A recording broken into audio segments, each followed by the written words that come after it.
Hi again, Mark here from TalkingBass.net.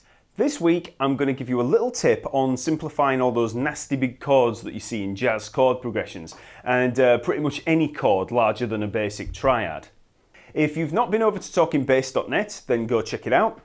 The lesson material for this video and all the videos can be found over there. Just follow the link below this video if you're watching on YouTube, and if you're watching this video at TalkingBass.net, then you just need to click on that big button below this video that says download, okay? Also, if you subscribe to Talking Bass, you'll gain access to the free membership area that contains loads and loads and loads of free bass stuff.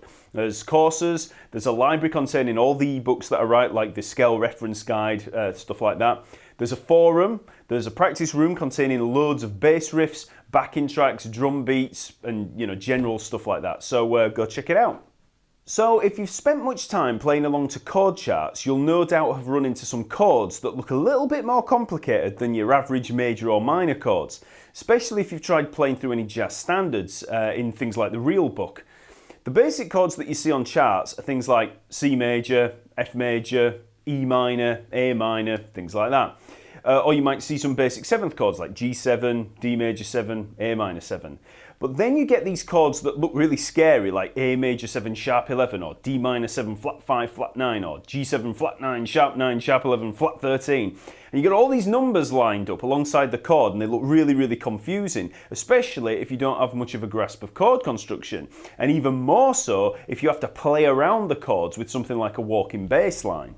But never fear, I'm going to hopefully lead you through all that confusion and give you a method for simplifying those chords down to the basic sevenths or even triads, if that's how simple you'd like to go. If you've been through my Music Theory for Bass series on YouTube or TalkingBass.net and worked through the chord construction lessons, then you'll have a real head start with all this stuff and might possibly prefer seeing those bigger chords, because you can get more information from them. But I'm going to be assuming a knowledge of triads and seventh chords. So if you have any problems, just work through those lessons. I don't really want to be spending too much time on the basics of chord construction when there's already several lessons that are devoted to that. So let's have a look at a basic extended chord that we can simplify, C13. Okay?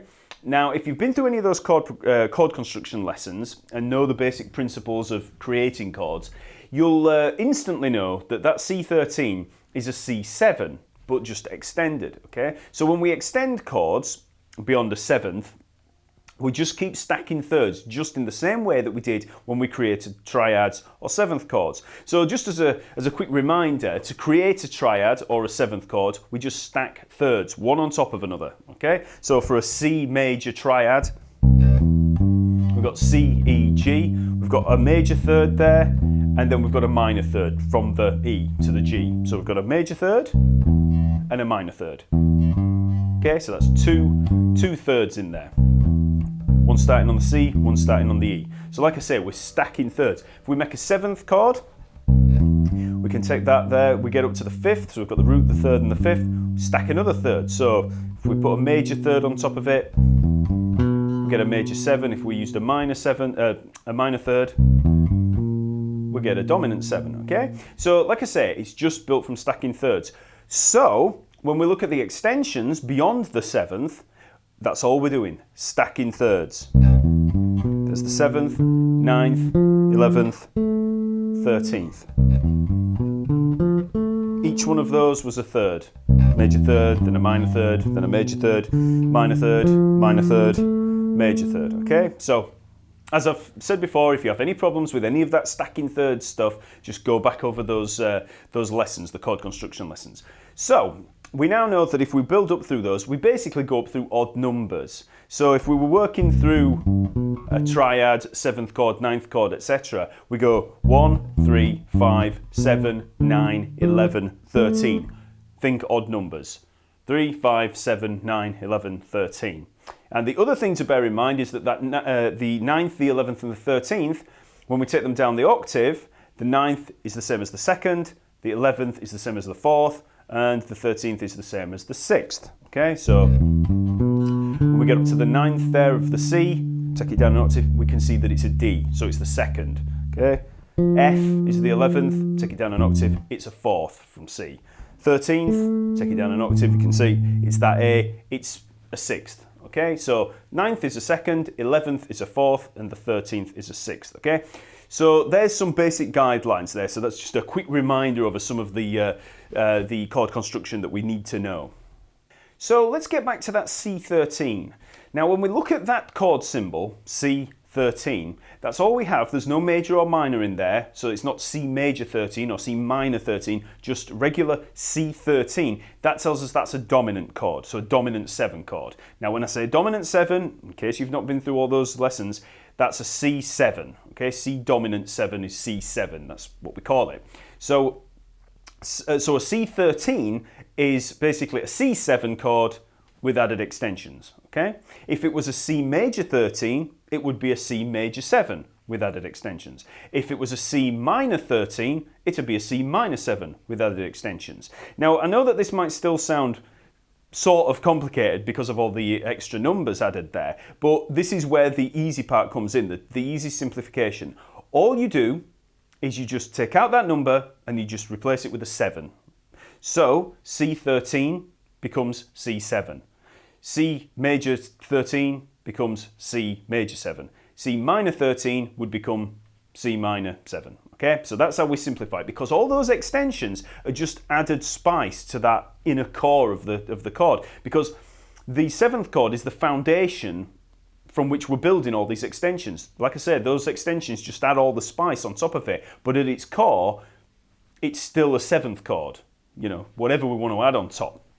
So, and this doesn't matter, you know, it's not just for 13th chords, it's 9ths and 11ths as well. So if it was a C major 9 or an A flat major 9 or a G major 9, whatever it is, that becomes a major 7. So C major 9 becomes C major 7. C minor 11 would become C minor 7. Okay, so C9, C7. Take out that number and just replace it with a regular old 7, and that works most of the time. Of course, there are altered extensions to bear in mind, so which I'll get onto in a second, but for regular old extensions, just take them out and just bring it down to the 7th. As an example, I'm just going to play a backing track with a basic 1-6-2-5 progression in C using extended chords. So this is going to be C major 9, A minor 11, D minor 9 and G13. Okay, so these are fairly big extensions on there. So you'll hear how this sounds. I'm going to play bass along with it just so you can hear the root movement a little better. So here's that progression.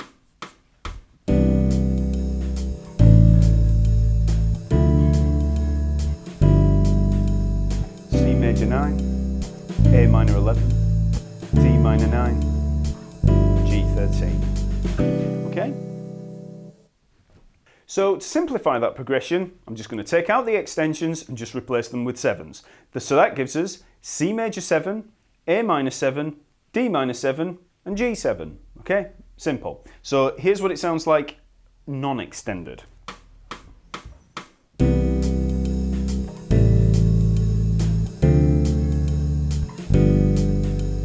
C major 7, A minor 7, D minor 7, G7.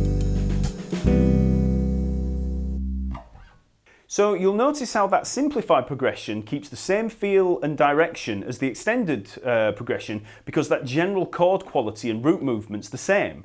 We've simply taken out some of the flavour notes. So, you know, instead of a G13, we've now got a G7, and so because of a, you know, C major 9 has become a C major 7. So here again, I'll just play through the extended chords again and just have a listen to that, how it sounds the same, okay? So here it is extended.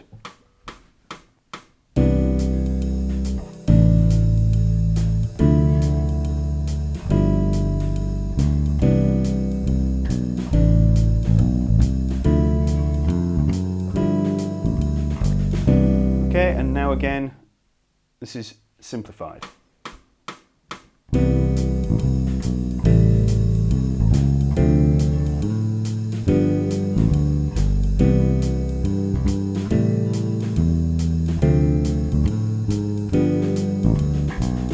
Okay, so they sound like the same chord progression. And like I said, that's simply because the chord quality, the foundation there, the 7th chord, is exactly the same in both progressions. It's just those little flavour notes that have been added in the extended one.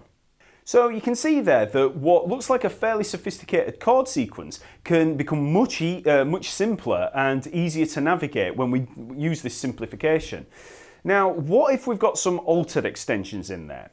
Well, we use a similar process. So let's just look at the chord C7 flat 9. As I mentioned earlier, the chord 7th chord is what we hear, and that's what we're looking for. So the extensions simply build on that foundation. So we can simply remove the altered extensions. So C7 flat 9 becomes C7. C7 flat 9 flat 13 becomes C7. So we're looking at that core 7th chord. If we've got a C minor 7 flat 9, that becomes a C minor 7. Or C major 7 sharp 11 becomes C major 7. So it's even easier than actually condensing down the natural extensions. We just get rid of them, you know. So C7 flat 9 sharp 9 flat 13 sharp 11. It becomes C7. So again, I'm just taking those altered extensions and throwing them away, okay? Now, we can also encounter combinations of the natural and altered extensions. So we might have something like a C9 flat 13 or a D minor 13 flat 9. In this case, we just use the two processes that we've been through. So first of all, get rid of the alterations, just remove those, and then simplify the natural 9th, 11th or 13th back down to 7. So for a C9 flat 13, remove the alteration, the flat 9, get rid of it, and then just take the 9 down to a 7. So C9 flat 13 becomes C7. So now let's try a really big one. So let's try A flat 9 sharp 11 flat 13. So we remove the alterations, the sharp 11 and the flat 13. That gives us A flat 9, and now we take the 9 down to a 7, A flat 7. So A flat 9 sharp 11 flat 13, which sounds like a really big scary chord, is simply A flat 7. One chord alteration that you need to be really wary of is the altered fifth. Now, an altered fifth is a part of the core triad. It's not an extension. So flat 9s, sharp 11s, flat 13s, all those kind of things, they're all altered extensions, the 9, the 11th and the 13th. The fifth is a part of the triad. So if I was to look at a C major triad, C, E, G, okay, so that's just a C major triad, C major chord, root, 3rd, 5th. The fifth is there in that triad, okay? So when we're talking about simplifying down to, let's say, 7th chords, or even down to a triad, the fifth has still got to be there. We can't just get rid of it like we have done with all the extensions. It's a core part of the actual quality of the chord. So if we were to look at something like a G7 sharp 5 flat 9, which is a fairly common thing to see, G7 sharp 5 flat 9, we can get rid of the flat 9, but the sharp 5's got to stay put. It's got to stay there. So if we get rid of the flat 9, we end up with G7 sharp 5. Okay, so I didn't get rid of the sharp 5. Let's look at a different one, D minor 7 flat 5 flat 9. Okay, D minor 7 flat 5 flat 9. We can get rid of the flat 9, but we've got to keep the flat 5 in there. D minor 7 flat 5, or D half diminished. And you'll notice if you've been through the chord construction guidelines, the D minor 7 flat 5 and that G7 sharp 5, they're both one of the 8 core 7th chords that you have. You know, I won't go through it all now, but they're the foundational 7th chords that we use. And it's really important to know, because if you were going to simplify a D minor 7 flat 5 flat 9 and you decided to get rid of the flat 5 and get rid of the flat 9, we'd end up with a D minor 7. Now, a D minor 7 is a very different chord to a D minor 7 flat 5. And if you were to start playing the fifth in there while somebody else is banging out the flat 5, it's going to sound a little bit weird. Now, this is why I always have issues with people using the term flat 5 when they're actually meaning sharp 11. They're the same note, but the sharp 11 is an extension of the 7th chord, whereas the flat 5 is a foundational part of that triad. And that makes a huge difference when simplifying chords in this way, especially if you reduce the chord down below the 7th chord, down to the triad. And that's when you're going to start seeing these kind of problems in labeling certain chords. For instance, if you've got a C7 flat 5, and you see this quite often, sometimes the person is actually meaning a C7 sharp 11, but they might write that because of the voicing. You know, they might say, well, I don't want the fifth in there, I want it to be taken down to the flat 5, take the fifth out, you know, so we don't get a clash between that and the sharp 11.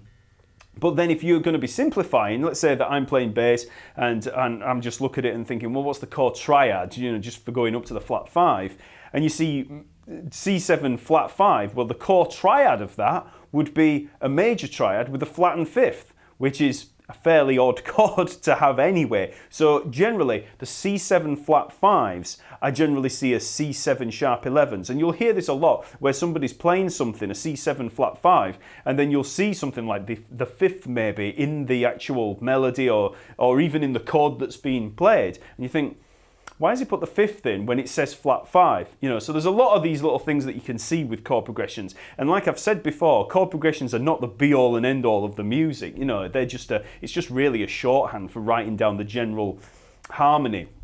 So yeah, that's just something to be really wary of there. Just flat 5, is it a flat 5 or is it a sharp 11?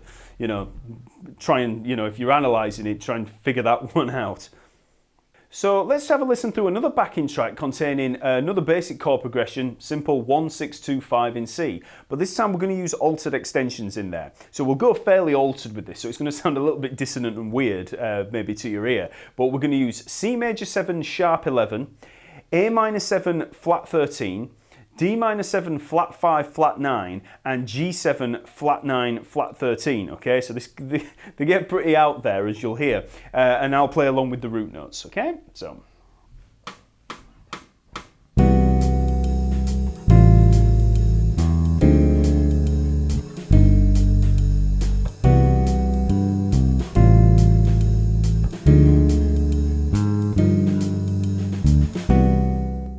So now let's simplify that chord progression. So C major 7 sharp 11, we just get rid of the sharp 11, so that gives us C major 7.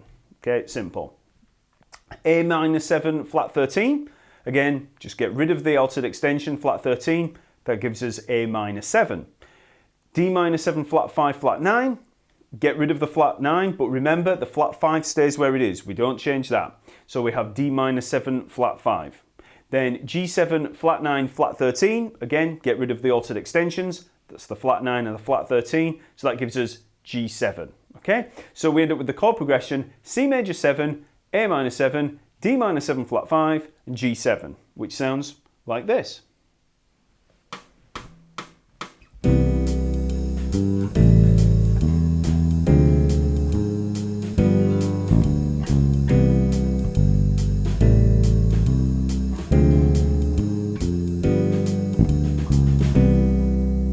So again, very, very similar to the first chord progression, but just simplified. Okay. So here again, here's with the altered extensions.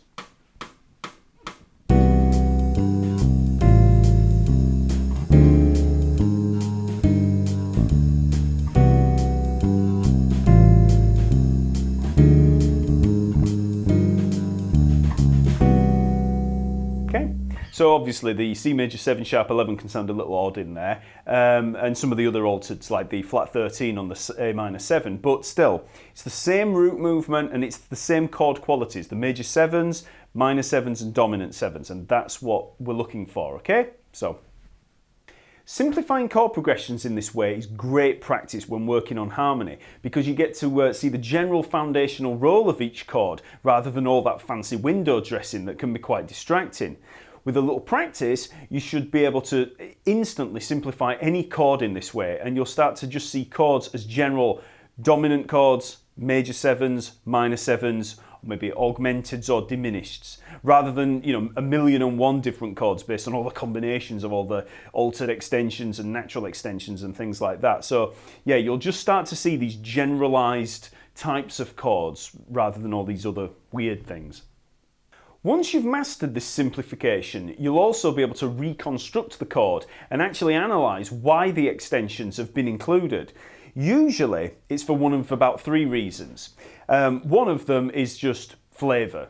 You know, some people, especially pianists, often favour certain extensions just to spice things up or give a little character, you know, for sometimes just, you know, certain guys like certain voicings. Another really common reason for using altered extensions in a chord symbol is for indicating a certain note in the melody.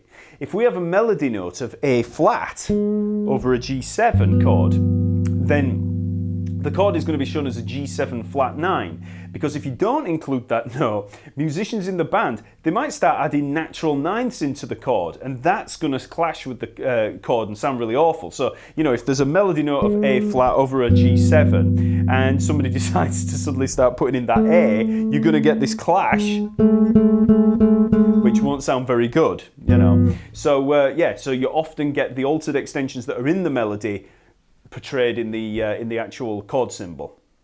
One other reason for outlining these larger chords is for indicating certain modal requirements. If a tune's using a Lydian scale, for example, over a major 7 chord, then the chord might be shown as a C major 7 sharp 11. The Lydian scale is the same as a major scale, but with a sharpened 4th, and we're showing that in the sharpened 11th there. A chord like a G7 flat 9, sharp 9, sharp 11, flat 13, a really crazy sounding chord, might be indicating the use of a G diminished scale. So the more extensions that we have in the chord, the more prescriptive the chord is in terms of melody. There's only 7 notes in the most common scales, and a fully extended 13th chord contains all of those notes. So something like a G11 flat 9 flat 13 is outlining a complete Phrygian dominant scale, which we could then use for melodic material. So, you know, so if I take that, the G there, so if we have a G11, we know that there's going to be a C in there. If there's a flat 9, we know the A is going to be an A flat, and if there's a flat 13, we know the D is going to be a D flat. And that just gives us all the notes of that scale. That's a Phrygian dominant scale, okay? So all that was the chord tones. G11, flat 9, flat 13. So a G11, flat 9, flat 13 chord can also be written as a G Phrygian dominant. Finally, there are a few other chords that I've not yet covered, and they're the added note chords like the 6th, 6-9 and add 9. And these chords are not extensions of the 7th chord, they're just extensions of the triad, or added notes to the triad. So the 7th isn't present in there at all. So we have to simplify them down to triads. So, and this is really, really easy to do. So the 6, 6-9 and add 9 all reduced down to a major triad. So C6 becomes a C, C6-9 becomes a C, C add 9 becomes a C. The minor 6, minor 6-9, minor add 9 reduced down to a minor triad. So C minor 6 becomes C minor, C minor 6-9, C minor add 9, C minor. There's loads of other weird, less common things that can be added to those, and the extended chords as well. But the principles that I've shown you should work 99% of the time, you know, 99% of the chords that there are out there. So extended chords go down to the 7ths, and added note chords go down to the triads, okay? So far we've just reduced the altered extensions and extensions down to 7th chords, and the added note chords were taken down to triads, but we can also reduce the basic 7th chords down to triads as well. And if you've been through any of the chord construction series, this will probably seem really easy to you, because you'll know which triads the 7th chords were built from. But I'll just run through them very quickly. So let's start with the major triad. So we've got 2 7th chords built from that. So we've got C major 7 and C dominant 7, or C7. I'm using C as the example for all of these, but it doesn't matter what the root note is. So C major 7, C dominant 7, they're both C major triad, so they can both be reduced down to C major triad. So next up, C minor 7 and C minor major 7 can both be reduced down to a minor triad. Okay, so C minor 7 down to C minor major 7 down to C minor, okay? Next up we've got the augmenteds, so we've got C major 7 sharp 5 and C7 sharp 5. And they can both be reduced down to an augmented triad. So C major 7 sharp 5 down to C augmented, C7 sharp 5 down to C augmented. And finally, we've got the diminished triad, the 7th chord's built from the diminished triad. So we've got C minor 7 flat 5 and C diminished 7. So C minor 7 flat 5 and C diminished 7. They both go down to a C diminished triad. So C minor 7 flat 5 is reduced down to a C diminished, and a C diminished 7 is also reduced down to a C diminished, okay? So, I mean, I know I've not gone through each arpeggio bit by bit, step by step, but, you know, if you just look at the lesson material, you can go through those and just get a feel for them, and you'll be able to see the individual triads in there with just a separate 7th added each time, okay? So just go through those slowly and work through the music theory for bass series at TalkingBass.net, and you should be fine with all that. Once you realise that every chord can be simplified in this way, it can change your whole outlook on harmony and chord progressions. For some people, this will all seem really obvious, especially if you've gone step by step through all the chord construction guidelines and understood the concept of building chords from triads up through 7th chords and then through all the extensions. But for some people, it can take a different perspective to just make things click, and simplifying things in this way can often help with that. So, as practice, just try looking through any songbook, things like the real book, and try simplifying some chord progressions. It'll hopefully help with understanding the progressions a little better, and it should also help with creating walking bass lines through what can sometimes seem like fairly treacherous waters. So don't forget to check out TalkingBass.net for loads more lessons and downloads, and subscribe to gain access to that free members area. There's no hidden costs or anything like that, just sign up and gain access to loads of extra features like the forum, the practice room, and loads of exclusive lessons and ebooks in the library, and the courses page as well. Okay, see you later.